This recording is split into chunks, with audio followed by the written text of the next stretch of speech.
सुन्दर पहाडी गाउँको काखमा सुशान्त नाम गरेको एक बालक बस्दथ्यो। सुशान्त निकै जिज्ञासु र मिहिनेती थियो, तर उसमा एउटा सानो कमजोरी थियो।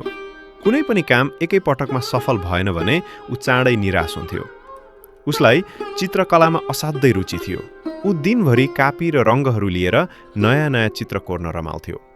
एक दिन विद्यालयमा प्राकृतिक सुन्दरता विषयमा चित्रकला प्रतियोगिता हुने घोषणा भयो। सुशान्तले सोच्यो, म हाम्रो गाउँको सबैभन्दा अग्लो पहाड र त्यसको काखबाट झुल्किएको सूर्यको सुन्दर चित्र बनाउँछु।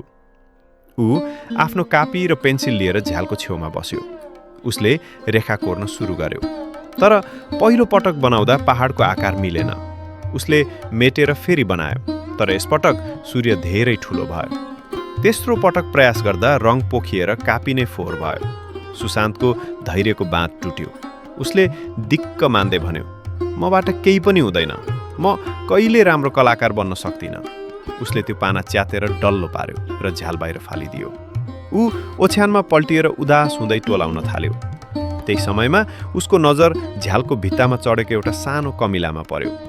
त्यो कमिलाले आफ्नो शरीरभन्दा निकै ठुलो चिनीको दाना बोकेर माथि चढ्ने कोसिस गरिरहेको थियो। सुशान्तले ध्यान दिएर हेर्न थाल्यो। कमिला अलिकति माथि पुग्थ्यो। दानाको भारले खुट्टा चिप्लन्थ्यो र ऊ भुइँमा पछारिन्थ्यो। तर अचम्म, कमिलाले हार मानेन। ऊ फेरि उठ्यो, दाना समात्यो र पुनः चढ्न थाल्यो। यो क्रम एक पटक होइन, दर्जनौं पटक दोहोरियो। कहिले कमिला आधा बाटो पुगेर खस्थ्यो, त कहिले गन्तव्यको एकदमै नजिक पुगेर तल झर्थ्यो। सुशान्तले सोच्यो, यो सानो जीव कति दृढ छ। यति धेरै पटक लड्दा पनि यसले प्रयास छोडेको छैन। अन्ततः कैयौं पटकको असफल प्रयासपछि त्यो सानो कमिला आफ्नो गुणसम्म पुग्न सफल भयो। यो दृश्यले सुशान्तको मनमा ठूलो प्रभाव पार्यो। उसले सोच्यो, एउटा सानो कमिलाले त हार नमानी आफ्नो लक्ष्य प्राप्त गर्यो भने म त मान्छे हुँ। मसँग त बुद्धि र सामर्थ्य दुवै छ। मैले सामान्य असफलतामा किन हार मान्ने? सुशान्तभित्र एउटा नयाँ ऊर्जा जाग्यो। उसले भुइँमा खसेको पेन्सिल टिप्यो र नयाँ पानामा फेरि चित्र कोर्न थाल्यो। यसपटक उसले हतार गरेन। बिग्रिएका ठाउँमा धैर्यपूर्वक सुधार्यो।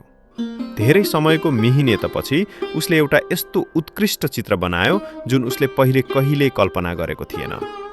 भोलिपल्ट विद्यालयको प्रतियोगितामा सुशान्तको चित्रले प्रथम पुरस्कार प्राप्त गर्यो। सबैले उसको कलाको मुक्त कण्ठले प्रशंसा गरे। तर सुशान्तका लागि त्यो पुरस्कारभन्दा ठूलो उपलब्धि निरन्तरको प्रयासबाट प्राप्त हुने आत्मविश्वास थियो, जुन उसले त्यो सानो कमिलाबाट सिकेको थियो।